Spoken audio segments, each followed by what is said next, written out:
Hey there, here is how to solve unable to access the configuration of the current build. Please reboot the game and try again later on your FIFA Mobile. To solve this problem for your game, follow only two different processes. So, let's get started.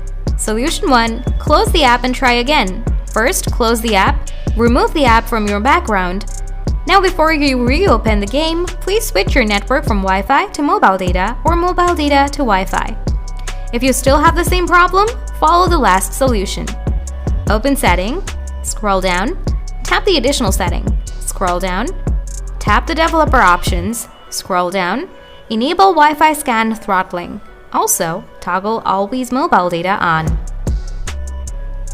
Mostly your problem should get solved after this. Now, if you still have a problem, tap and hold the app. Tap App Info, tap Clear Data, tap Clear All Data. Now restart your device. After that, move on, reopen the FIFA Mobile, and check your problem. After following all the processes, if you still have a problem, please let me know in the comment section. Thanks for watching.